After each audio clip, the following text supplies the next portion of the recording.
नमस्कार, आप देख रहे हैं ट्रस्ट न्यूज और मैं हूं आपके साथ रश्मि। इस वक्त की बड़ी खबर निकल के सामने आ रही है, जहां बीजेपी ने अपने उम्मीदवारों की घोषणा कर दी है। जी हां, बीजेपी ने अपने राज्यसभा चुनाव के लिए उम्मीदवारों की घोषणा कर दी है। जहां सभी की नजरें टिकी हुई थी आज जेडीयू और बीजेपी पे, जहां जेडीयू ने अब तक अपने उम्मीदवारों की घोषणा नहीं की है, लेकिन बीजेपी ने अपने 2 उम्मीदवारों के नाम की घोषणा कर दी है। और इन नाम के सामने आने के बाद अब साफ है कि जेडीयू जल्द ही अपने उम्मीदवारों की नाम की घोषणा कर देगी और ये भी तय हो जाएगा कि आरसीपी सिंह राज्यसभा जाएंगे या फिर नहीं जाएंगे। आपको बताते चले कि बीजेपी ने जिन 2 नामों को चुना है उनमें से एक पर बीजेपी ने पहले भी भरोसा जताया है। आपको बताते चले कि शंभू शरण पटेल और सतीश चंद्र दुबे को राज्यसभा का उम्मीदवार चुना गया है, जिन्हें अब राज्यसभा भेजा जाएगा। जी हां, बीजेपी ने आपको बताते चले कि सतीश चंद्र दुबे पर एक बार फिर से भरोसा जताया है। बीजेपी ने रविवार को राज्यसभा के लिए अपने प्रत्याशियों का ऐलान कर दिया है। सतीश चंद्र दुबे और शंभू शरण पटेल को बीजेपी ने अपना उम्मीदवार बनाया है। सतीश चंद्र दुबे पर दूसरी बार बीजेपी ने भरोसा जताया है, जबकि शंभू शरण पटेल बिहार के शेखपुरा के रहने वाले हैं। अभी वह भाजपा के प्रदेश मंत्री है।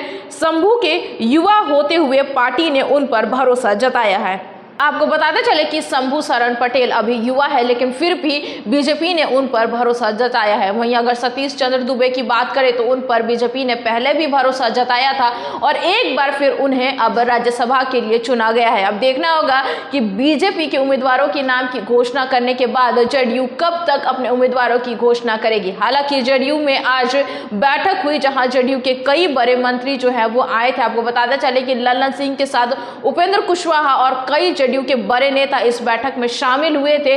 काफी देर तक ये बैठक हुई, जिसके बाद ललन सिंह अपने हाथ में पीला लिफाफा लिए हुए बाहर नजर आए और बिना कुछ बोले वो वहां से चले गए। उन्होंने कहा कि सीएम नीतीश कुमार ही इस बात का फैसला करेंगे और जब उनसे सवाल जवाब किए गए तो उन्होंने सीधा कहा कि वक्त आने पर वो बता देंगे कि आखिर राज्यसभा उम्मीदवार कौन होगा। आपको बताते चले कि अभी ललन सिंह सीएम नीतीश कुमार के पास पहुंचे हैं, जहां बातचीत हो रही है। और वहीं ये भी खबर निकल के सामने आ रही थी कि जेडीयू जो है वो बीजेपी का इंतजार कर रही है। बीजेपी जैसे ही अपने उम्मीदवारों की घोषणा करेगी तब ही जेडीयू अपने उम्मीदवारों की घोषणा करेगी। यानी कि साफ है कि अब बीजेपी ने अपने उम्मीदवारों की घोषणा कर दी है तो जल्द ही ये भी तय हो जाएगा कि आखिर आरसीपी सिंह राज्यसभा जाते हैं या फिर नहीं जाते हैं, क्योंकि जेडीयू को बीजेपी का इंतजार था कि आखिर बीजेपी किन्हें अपना राज्यसभा उम्मीदवार चुनती है। आपको बताते चले कि आरजेडी ने पहले ही अपने 2 उम्मीदवारों की नाम की घोषणा कर दी है, जिन्होंने नामांकन भी कर लिया है। वहीं अब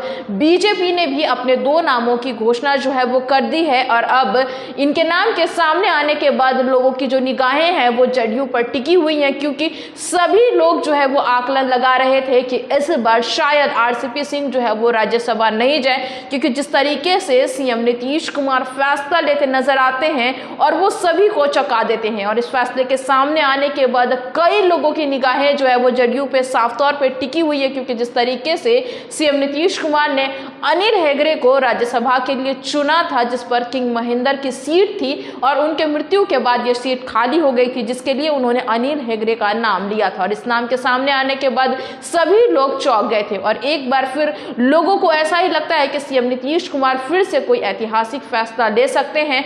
ऐसे में आरसीपी सिंह का भविष्य क्या होगा, वो राज्यसभा जाएंगे या नहीं जाएंगे, इस पर संशय अभी भी बना हुआ है, क्योंकि जिस तरीके से आरसीपी सिंह और सीएम नीतीश कुमार के बीच दूरियां बनती नजर आ रही हैं। अगर हम बात करें पिछले कुछ दिनों की, तो आरसीपी सिंह और सीएम नीतीश कुमार के बीच कई मुलाकातें हुई। आरसीपी सिंह ने सीएम नीतीश कुमार से बात करने की कोशिश भी की, लेकिन दोनों के बीच बातचीत नहीं हो पाई और मनमुटाव जो है वो देखने को मिला, जहां पे आरसीपी सिंह कहीं ना कहीं सीएम नीतीश कुमार को मनाते हुए भी नजर आए थे, लेकिन दोनों के बीच जो है वो दूरियां है वो कम होने का नाम नहीं ले रही हैं। ऐसे में लोगों की जो नजरें हैं वो इसी ओर टिकी हुई हैं कि क्या ये दूरियां कम होंगी या फिर ये दूरियां और ज्यादा बढ़ जाएगी। अब ये देखना होगा कि बीजेपी ने जिस तरीके से अपने उम्मीदवारों के नाम की घोषणा की है तो आखिर जेडीयू किसे चुनती है राज्यसभा चुनाव के लिए। आगे ऐसी खबर के लिए बने रहे हमारे साथ और हमारे चैनल को लाइक शेयर सब्सक्राइब जरूर करें, साथ ही हमारे फेसबुक पेज को फॉलो करें। धन्यवाद।